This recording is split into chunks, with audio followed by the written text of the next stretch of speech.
Hello दोस्तों, जय हिंद। उम्मीद है आप सब मस्त होंगे और अपनी पढ़ाई में व्यस्त होंगे। आप सभी का मात्रक वाला जो चैप्टर है वो खत्म हो गया ना। चलो अब क्या बताना है, मापन बताना है। तो मापन आज कंप्लीट कर देंगे, ठीक है ना।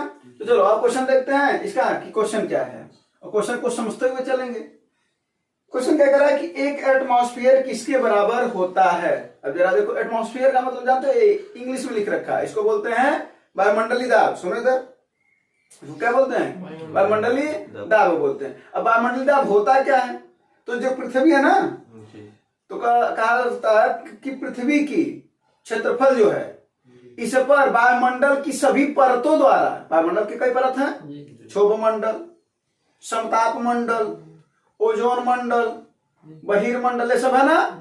तो पृथ्वी के क्षेत्रफल पर इन सभी वायुमंडलों द्वारा जो दबाव लगाया जाता है उसी को बोलते हैं वायुमंडलीय दाब। आप समझे। तो वही पूछ रहा है, और इसको नापते किस में है, इसको दो चीजों में नापते हैं, बार और पास्कल। किसमें, बार और पास्कल, यानी वायुमंडलीय दाब की दो इकाई है, कौन कौन, बार और पास्कल, ठीक है ना। और एक पास्कल में तुम्हें बताया भी थे कि इसको एक और मात्रक कह सकते हो। तो एक और मात्रक क्या हो सकता है तुम्हारा, न्यूटन प्रति मीटर स्क्वायर या न्यूटन प्रति वर्ग मीटर। तो ये तीनों मात्रक किसके हो गए तब, वायुमंडलीय दाब के। और एक वायुमंडलीय दाब यानी एक वही एटमॉस्फेयर, ठीक है, वायुमंडलीय। बाकी समझ में आना वायुमंडलीय दाब क्या है जी। हाँ, तो क्या कितना होता है, 1.01 गुणे 10 घाते 5 क्या पास्कल। इसको नोट कर लो, ठीक है। तो वायुमंडलीय दाब भी समझ में आएगा कि क्या है, हाँ, कि पृथ्वी के क्षेत्रफल पर वायुमंडल की सभी परतों द्वारा लगाया जाने वाला दबाव ये क्या कहलाता है, वायुमंडलीय दबाव कहलाता है, ठीक है। और इसकी वैल्यू कितनी होती है, 1.0 गुणे 10 घाते 5 पास्कल। मात्र तीनों नोट कर लेना, ठीक है ना जी। चलो तो अगला फल देखा जाए। इसमें कुछ डाटा याद करना पड़ेगा तुम्हें, ठीक है ना। और डाटा जबकि इसके पहले भी बताते रहे हैं, बताते रहे ना जी। चलो अब अगला क्वेश्चन देखो क्या करा, एक डायोप्टर किसके बराबर है। अब देखो, डायोप्टर लेंस की क्षमता बताया था ना, फार्मूला क्या होता है, P बराबर 1/F। अब बताओ, F है फोकस दूरी। तो फोकस दूरी एक प्रकार की दूरी है, और दूरी का मात्रक क्या होता है, मीटर। तो इसका मात्रक क्या है, डायोप्टर क्या है, डायोप्टर को क्या कर सकते हो, 1/मीटर। और ये ऊपर जाएगा तो इसी को क्या लिखोगे, मीटर पर -1। बोलो हाँ या नहीं, बोलो जी। तो फार्मूला भी नोट कर लेना, P बराबर 1/F, ठीक है जी। और अगर वही F की वैल्यू मीटर में दिया रहता है तो P बराबर 1/F लगाते हैं, और अगर वही सेंटीमीटर में दिया रहता है तो P बराबर क्या लगाते हैं तब, 100/F, ठीक है जी। ये भी बातें ध्यान देना, ये सेंटीमीटर में है और ये मीटर में, ठीक है जी। और बताते हैं कि लेंस की क्षमता अगर तुम्हें बताते हैं कि +3.0 डी रहे और -3.0 डी रहे, तो कैसे जानोगे कि कौन सा लेंस है, ये बताया था ना कि कैसे जानोगे कि ये प्लस वाला है और ये माइनस वाला है, तो कैसे जानोगे कि कौन सा लेंस है। तो तुम्हें बताते एक शब्द याद रखे रहना, क्या, उधार। तो उत्तल लेंस की फोकस दूरी क्या होती है, ध से धनात्मक। तो उत्तल लेंस की फोकस दूरी क्या आएगी, धनात्मक। तो जब फोकस दूरी धनात्मक होगी तो क्षमता भी धनात्मक होगी, यानी जिसका धनात्मक है कौन सा लेंस है, उत्तल लेंस। और जिसका ऋणात्मक है वो कौन सा लेंस हुआ तब, अवतल लेंस। बोलो हाँ। और अगर पूछा जाए कि जिस व्यक्ति को -3.0 डी का चश्मा लगा है उसे कौन सा दोष है, तो फिर एक शब्द याद रखना, अनिल। क्या, एक नाम याद रखना है। तो अवतल लेंस में कौन सा दोष होता है, निकट दृष्टि दोष। कौन सा दोष, निकट। तो अवतल लेंस में कौन सा दोष होगा, निकट। तो इस वाले में कौन सा होगा, दूर दृष्टि दोष, ठीक है। इसको नोट करते चलो। इसके पहले वैसे तो नोट किया होगा, नोट किया होगा तो कोई दिक्कत नहीं है, नहीं नोट किया होगा तो नोट कर लेना, ठीक है जी। चलो तो ये सभी बातें याद करना लेना, क्योंकि ये सभी किसी रूप से क्वेश्चन पूछे जाते हैं। तो क्वेश्चन पूछ रहा था क्या कि एक डायोप्टर किसके बराबर होता है, तो क्या कहोगे, मीटर टू द पावर -1 या 1/मीटर के बराबर होता है। तो क्या हो जाएगा, मीटर टू द पावर -1, यानी पहला ऑप्शन, ठीक ना। सेंटीमीटर टू द पावर -1 मत मारना, ठीक है। 1 सेंटीमीटर -1 नहीं होगा, 100 सेंटीमीटर -1 होगा। अगर होगा भी तो कितना होगा, 100, हाँ ठीक है जी अगर होगा भी तो ठीक है, ये भी नोट कर लेना दोनों बातें। मिटा दें इसे। जी अगला शब्द, अरे सॉरी अगला क्वेश्चन,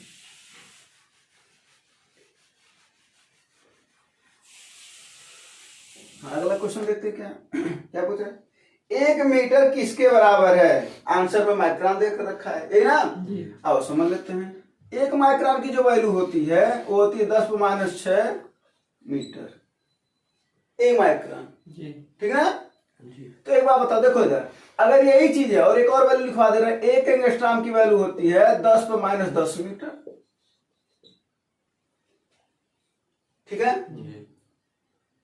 नैनो की वैल्यू होती है 1 नैनो मीटर बराबर 10⁻9 मीटर। पीको की वैल्यू होती है 1 पीको मीटर बराबर 10⁻12 मीटर। फेमटो की वैल्यू होती है 1 फेमटो मीटर बराबर 10⁻15 मीटर। इसे नोट कर लेना। 1 माइक्रोन की वैल्यू कितनी होती है 10⁻6 मीटर। 1 एंगस्ट्रॉम की वैल्यू होती है 10⁻10 मीटर। 1 नैनोमीटर की वैल्यू होती है 10⁻9 मीटर। 1 पिकोमीटर की वैल्यू होती है 10⁻12। 1 फेमटोमीटर की वैल्यू 10⁻15। ठीक है ना। अच्छा एक बात बताएं तुम्हें, अगर इसी चीज को ना अगर हम इधर रिवर्स करते हैं तो एक से समझ जाओगे। इसी को और रिवर्स करते हैं और अभी माइक्रोन और एंगस्ट्रॉम में भी हम लोग संबंध समझेंगे और ये सवाल पूछता है। ठीक है ना। तो अगर क्वेश्चन हो कि 1 माइक्रोन में कितने मीटर तो 10⁻6 मीटर, लेकिन अगर क्वेश्चन का 1 मीटर में कितने माइक्रोन तो 10⁻6 है ना। ये जब ये इधर आएगा तो -6 प्लस हो जाएगा। क्या हो जाएगा? क्यों? क्योंकि जरा देखो एक बात समझो, अगर हम कहें 1/10/6 होता है, जब ये ऊपर जाता है तो वही घात माइनस हो जाता है, तो 10 पर कितना हो जाता है? होगा ना।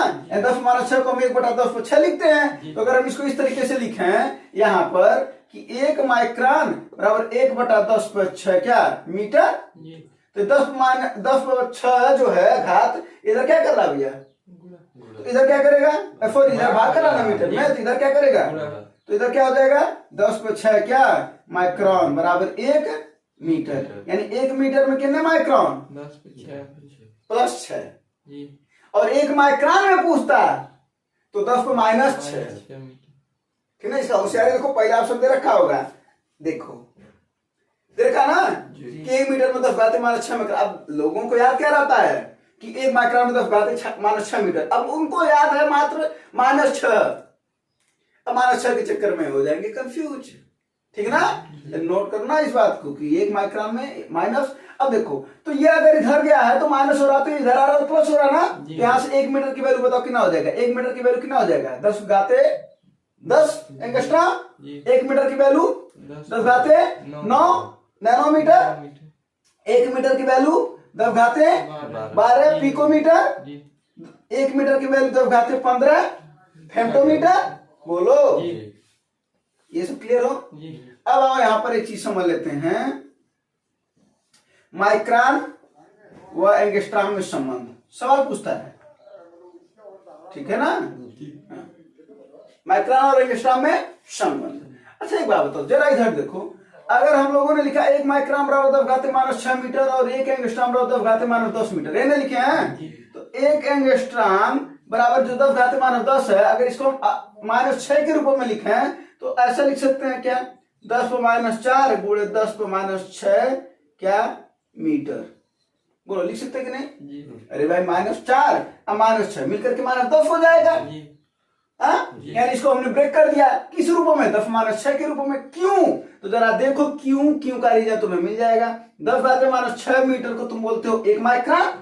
तो जरा आओ यहाँ पर क्या आ जाएगा, 1 एंगस्ट्रॉम बराबर क्या 10⁻4 गुणे 1 माइक्रोन। बोलो माइक्रोन को इसको म्यू से प्रदर्शित करते। ठीक ना।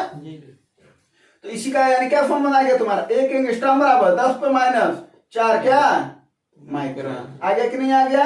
या इसी को क्या लिख सकते हो भैया, 1 माइक्रोन अगर पूछता कितने एंगस्ट्रॉम के, अगर 1 माइक्रोन पूछता कितने एंगस्ट्रॉम के तो माइनस वाले इधर आ जाता, क्या हो जाता है 10⁻4 क्या एंगस्ट्रॉम। तो इस चीज को भी नोट कर लो। और कैसे संबंध आया वो समझोगे ना तो तुम्हें याद करने की जरूरत मात्र नहीं पड़ेगी। कुछ चीजें तो याद करनी ही पड़ती हैं, लेकिन समझे रहोगे तो समझ में आ जाएगा वो बातें, जब सामने आएगा तो पकड़ लोगे। ठीक है ना? तो थोड़ा माइनस और प्लस वाली वैल्यू में थोड़ा क्लियर रहना, और सब वैल्यू लिख लो। सब कहीं कहीं पूछे गए हैं। 1 नैनोमीटर वाला सवाल पूछा गया रेलवे ग्रुप डी में, और नहीं कि ना प्रीवियस ईयर पेपर देखो, खुद पता चल जाएगा। ठीक है ना? नोट कर लेना तो बताना। ये सब तो इधर वाला नोट कर लिए ना? हाँ, अरे माइक्रोन और एंगस्ट्रॉम में संबंध।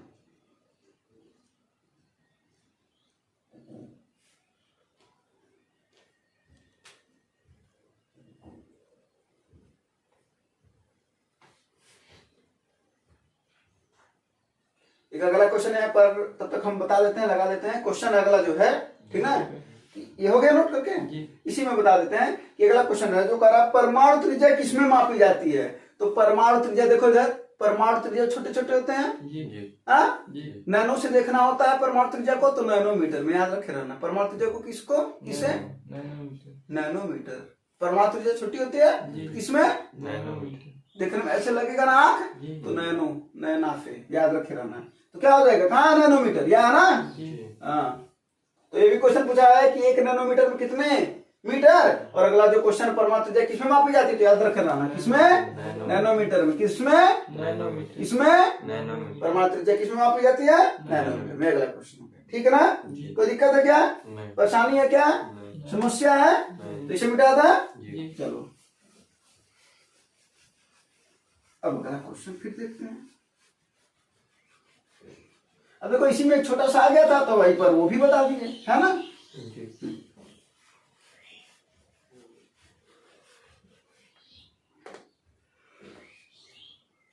अगला क्वेश्चन क्या देखो, 1 किलोवाट घंटा उसे बोलते हैं, 1 किलोवाट घंटा, ये लिखा ना? 1 किलोवाट घंटा, यही ना? जरा बताओ किलोवाट घंटा मात्रक किसका होता है। तो तुम लोगों को एक हम फार्मूला बताए थे, कार्य करने की दर, दर माने बोले थे ना, समझ से बात देना। कार्य करने की दर क्या कहलाती है भैया? शक्ति, पी माने पावर।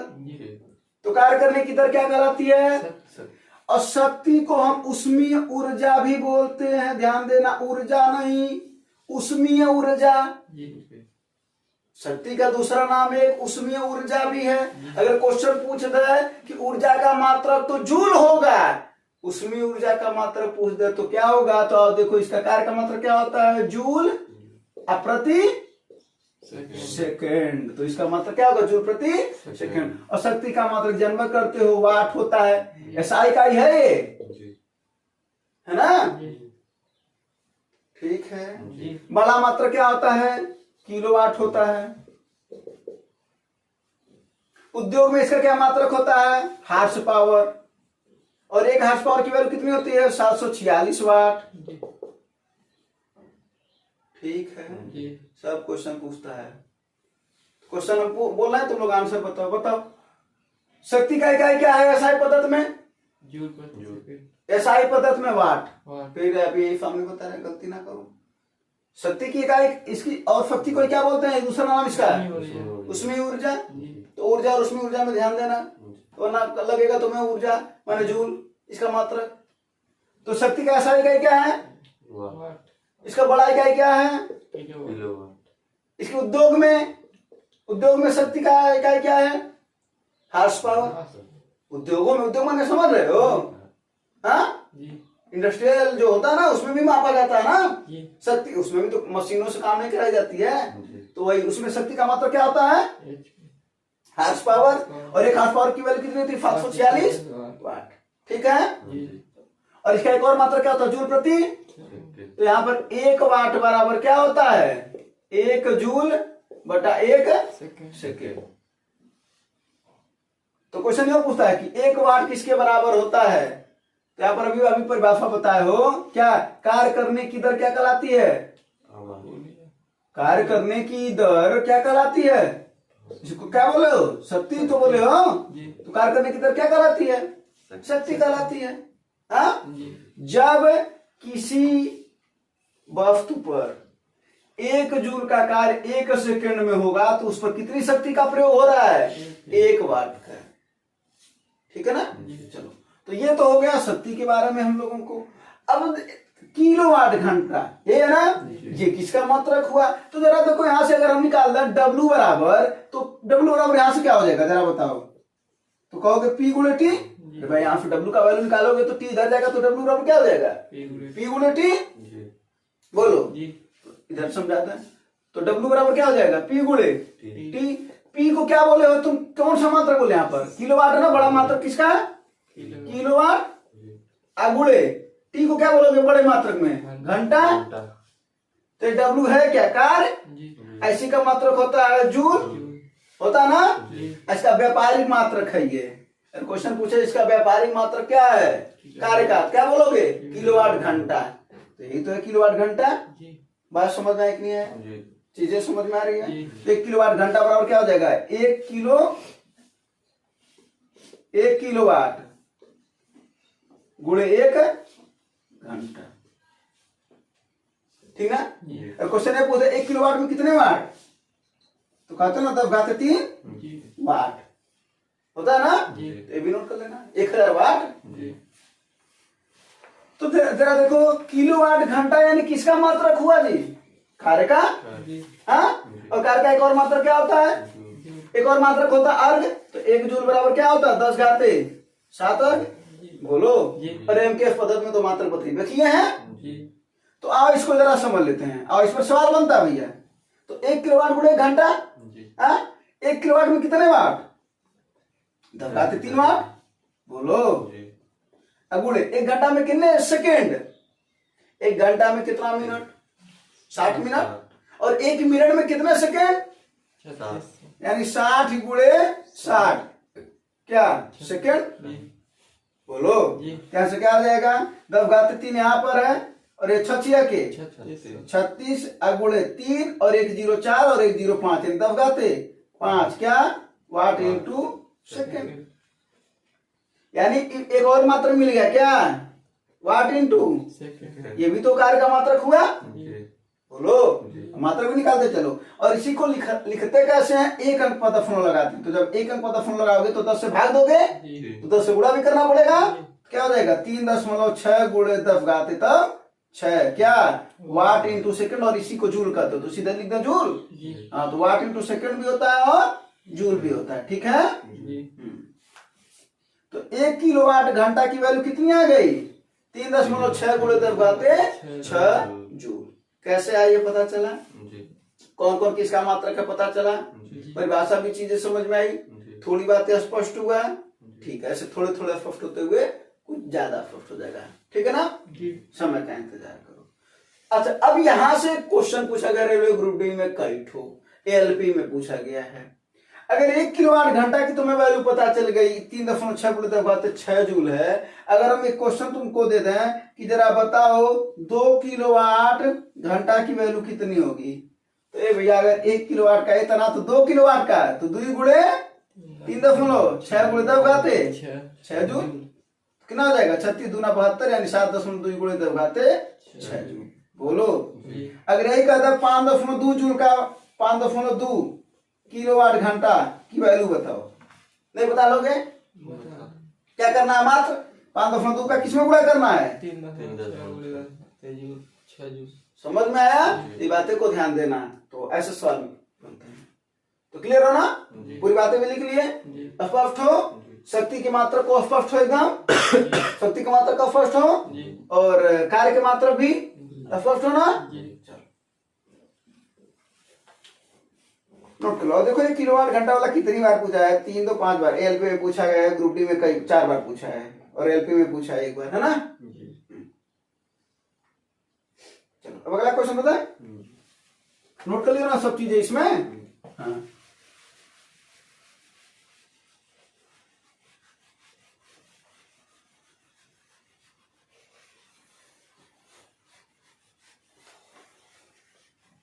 अगला क्वेश्चन देखो क्या पूछ रहा है। 1 न्यूटन किसके बराबर है? हाँ, क्या पूछ रहा है? 1 न्यूटन किसके बराबर? अच्छा एक बात बताओ, 1 न्यूटन न्यूटन का मात्रक होता है बल। न्यूटन किसका मात्रक होता है? न्यूटन का मात्रक बल होता है कि न्यूटन मात्रक है बल का? न्यूटन किसका मात्रक है? बल का। अब बल बराबर क्या होता है? द्रव्यमान गुणे त्वरण। बोलो, तो इसका मात्रक क्या होता है? किलोग्राम। इसका क्या मात्रक होता है? मीटर प्रति सेकंड स्क्वायर। त्वरण का मात्रक होता है मीटर प्रति सेकंड स्क्वायर। तो जरा बताओ, एक न्यूटन की वैल्यू कितनी हो गई? 1 किलोग्राम। इंग्लिश में लिखिए इसको, हिंदी। 1 किलोग्राम इंटू 1 क्या है? मीटर प्रति सेकंड स्क्वायर। ये ना, यानी कहा जाता है जब 1 किलोग्राम द्रव्यमान वाले पिंड को अगर 1 मीटर प्रति सेकंड स्क्वायर का त्वरण प्राप्त हो जाए तो उस पर लगने वाला बल कितने का होता है? 1 न्यूटन का, है ना। द्रव्यमान गुणे त्वरण को तुम बल कहते हो। तो हमने क्या बोला कि 1 किलोग्राम द्रव्यमान, ठीक ना, का जो पिंड है, अगर उसको कितना त्वरण प्राप्त हो जाए? 1 मीटर प्रति सेकंड स्क्वायर का त्वरण प्राप्त हो जाए तो उस पर जो लगने वाला बल की मात्रा है वो 1 न्यूटन के बराबर होगी।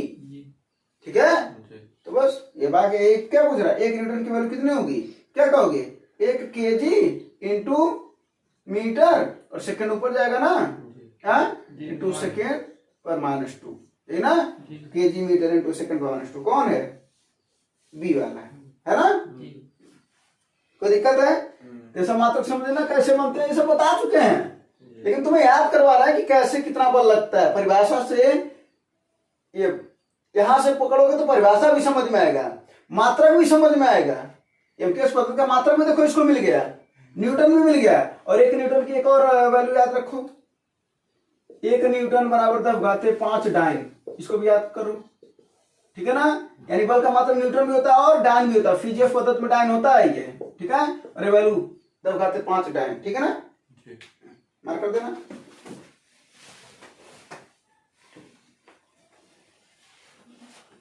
इसे मिटा दें।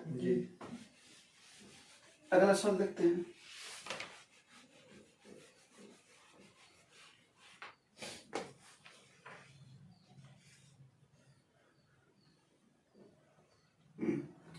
अगला करा, 1 कूलाम बटा 1 सेकंड क्या होता है?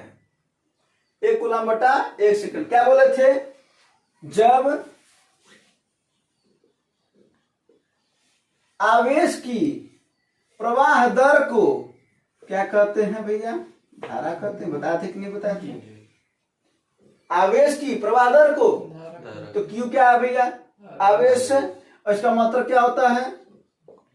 कूलाम। ये क्या है? समय। और इसका मतलब क्या होता है? सेकंड। तो क्या आया? और आवेश का ये धारा ना, तो धारा का मतलब क्या होता है? एम्पियर। तो 1 एम्पियर की वैल्यू कितनी आ रही है? 1 कूलाम बटे 1 सेकेंड। बोलो, ये तो आ रही है ना। यानी 1 कूलाम बटा 1 सेकंड की वैल्यू होगी 1 एम्पियर। तो यहां से धारा का मतलब क्या होगा? एक तो एम्पियर होता है और एक क्या होगा? कूलाम प्रति सेकंड भी होगा। तो क्वेश्चन पूछे कि बताओ 1 एम्पियर धारा किसके बराबर होगी? तो क्या कहोगे?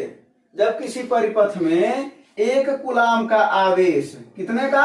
1 कूलाम का आवेश कितने देर के लिए प्रवाहित हो रहा हो? 1 सेकंड के लिए। तो उस परिपथ में जो धारा बहेगी वो कितनी बहेगी? 1 एम्पियर की। ठीक है, यानी 1 कूलाम, ये समझ रहा ना बात? 1 कूलाम का जो आवेश है वो अगर 1 सेकंड तक उस परिपथ में प्रवाहित किया जा रहा हो तो उस परिपथ में बहने वाली धारा का मान 1 एम्पियर के बराबर होगा। यहाँ पर बताया कि आवेश की प्रवाह दर को धारा बोलते हैं। इसका मात्रक सबको लिखवा दिए हैं। क्लियर हो? कोई दिक्कत है क्या? हाँ। और इसका मात्रक कूलाम भी होता है, और जब टी इधर खसक जाएगा तो I इंटू टी हो जाएगा। तो ये क्या हो जाएगा? Ampere into second. तो इसका एक और मात्रक होता है क्या? Ampere into second. दोनों के दो मात्रक मिल गए, है ना। और कुछ? अब लास्ट और सवाल है। अब अगला देखो क्या पूछ रहा है, 1 जूल, क्या पूछ रहा है, जूल की वैल्यू ना, 1 जूल की वैल्यू क्या होगी। और फिर इसको भी परिभाषा से समझते हैं पहले, है ना। अच्छा एक बात, W बराबर क्या होता है भैया, F गुणे D। हाँ, जब किसी वस्तु पर बल लगे, क्या लगे, और बल की दिशा में विस्थापन हो। अरे भाई तुम बल लगाओगे तो तुम नहीं चाहोगे कि तुम्हारा काम हो।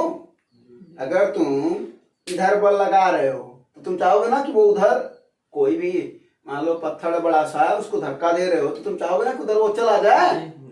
हाँ, तभी ना दुनिया कहेगी कि तुमने कुछ काम किया है। बोलो। तो जब तुम बल लगाओ और बल की दिशा में क्या हो, विस्थापन हो, तो कहा जाता है कि कार्य हुआ है। कहा जाता है कि कार्य हुआ है, समझे। तो वहीं पर हमने इसके बारे में डिटेल बता चुके हैं, हम पूरा डिटेल बताएं। एफ डी का थीटा कब बल अधिकतम होगा, न्यूनतम होगा कब, है ना, सब बताएं। लेकिन यहाँ पर बस नॉर्मल चीजें बताना है, फिर जब चैप्टर आएगा तो और बताएंगे उसको भी, ठीक ना। तो डब्ल्यू बराबर क्या हो जाएगा, एफ इंटू डी।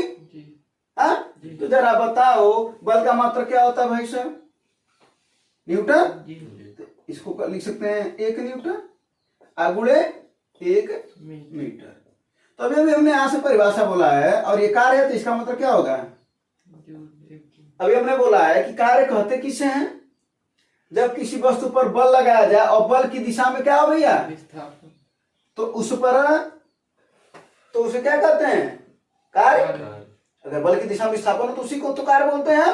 यानी 1 न्यूटन का बल अगर किसी पिंड पर लगाया जाए, मान लो ये वस्तु है, ठीक है, अगर इस पर कितने न्यूटन का बल लगाया जाए, 1 न्यूटन का बल लगाया जाए और इसमें जो विस्थापन है वो 1 मीटर का हो जाए। विस्थापन तो समझ रहे हो ना, खसक जाए, 1 मीटर खसक जाए, तो उस पर कार्य की मात्रा, यानी इस पर अगर पूछा जाए कुल कार्य कितने हो रहे हैं, तो कुल कार्य कितना हो रहा है, 1 जूल। बातें समझ में नहीं आया, यानी 1 न्यूटन का बल अगर तुम किसी वस्तु पर लगा रहे हो और उसमें विस्थापन 1 मीटर का हो रहा है, तो तुम कितना कार्य कर रहे हो, 1 जूल के बराबर। क्लियर हो, क्लियर हो। 1 जूल बराबर क्या हो जाएगा, 1 न्यूटन इंटू 1 मीटर, यानी 1 न्यूटन इंटू मीटर। तो कौन सा है, पहला ऑप्शन है ना, बस ठीक ना। तो इसको भी नोट कर लेना। अब लास्ट में एक सवाल है, उसको करा देते हैं। सवाल देखने में अजीब लगेगा, तुम लोग छोड़ देते हो, ठीक है ना, लेकिन देखो कितना आसान सा सवाल है ये। बिठा दो इसे जी।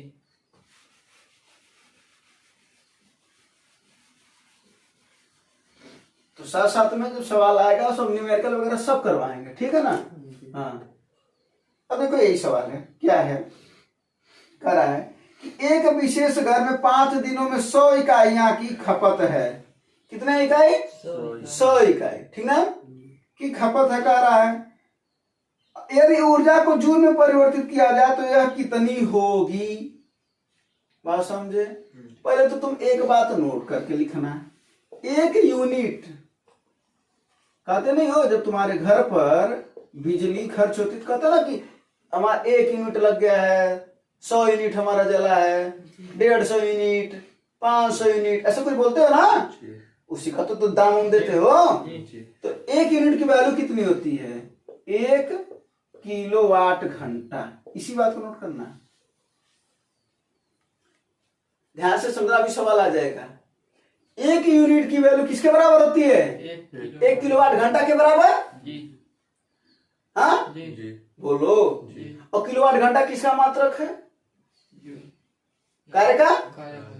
और वो इसके बराबर कितना होता है, अभी बताए हैं, 3.6 गुणे 10 घाते 6 जूल। यानी 1 यूनिट की वैल्यू, क्या लिख रहे हैं वो, 1 यूनिट की वैल्यू किसके बराबर होगी, 3.6 गुणे 10 घाते 6 जूल, या कह सकते हो 1 यूनिट की वैल्यू 1 किलोवाट घंटा के बराबर होगी।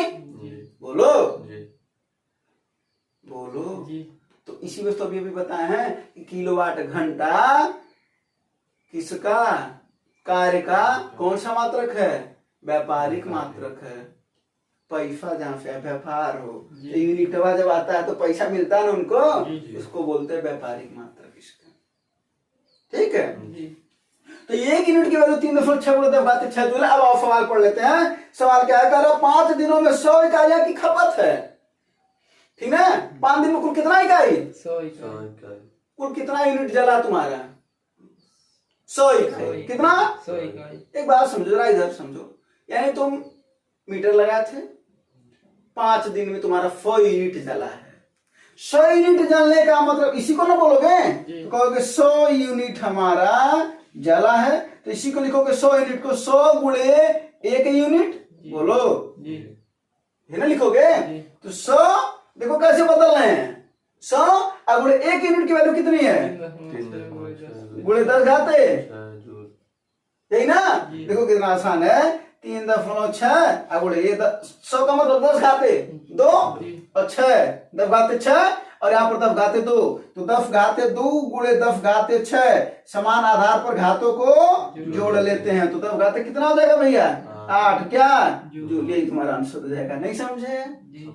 हाँ, सवाल को समझाने भर में टाइम लगा है। यानी अगर यही पूछ 100 यूनिट बताओ कितनी ऊर्जा के बराबर, कितने जूल के बराबर है, क्या कहोगे? 100 गुणे 3.6 गुणे 10 घाते 6 जूल। कहता 1000 किसके बराबर है? समझ गए होगे? 550। अगर कहता 550 यूनिट किसके बराबर है, तो 550 गुणे इतना। समझे कि नहीं बात? हाँ, स्पष्ट हो ना? सवाल लगा लोगे ना, अगर आएगा तो लगाना पड़ेगा। ठीक है ना? हाँ, बताया जा रहा तो लगाना पड़ेगा। चलो, तो इस बात को नोट कर लो, इस सवाल का सॉल्यूशन नोट कर लो, चीजें अब समझ में आ गई होंगी। ठीक ना? कोई दिक्कत है क्या? तो तुम्हारे कौन से क्या बोले हैं, मापन वाले ना? हाँ, तो मापन खत्म हो गया। ठीक है ना? अब मापक यंत्र वंत्र के बारे में कुछ बता दिया जाएगा, किसको किससे मापा जाता है। ठीक ना? अभी हम लोग मात्रक पढ़े, फिर कुछ वैल्यू हम लोग पढ़ लिए कि कौन किसके बराबर होता है। अब देखो वैल्यू इतना नहीं है, इतना सोचना कि वैल्यू इतना है, मान इतने हैं, अभी तो बहुत सी आएगी। ठीक ना? तो उसको साथ साथ में पढ़ते चलेंगे। ठीक है? अब इसके बाद मापक यंत्र पढ़ेंगे, सबको मात्रक भी पढ़ लिया गया, मापक यंत्र भी, ये मापन भी पढ़ लिया गया। अब मापक यंत्र पढ़ लिया जाए, किसको किससे नापा जाता है ना भैया? चलो, तो इसको नोट कर लिया, कोई दिक्कत तो नहीं है ना? चीजें समझ में भी आए ना? हाँ, चलो, तुम इधर कि तुम लोगों को भी समझ में आएगा और इन लोगों को भी। धन्यवाद, जय हिंद। और अगर हाँ, अगर क्लास समझ में आपको आए तो जरूर शेयर कर दीजिएगा।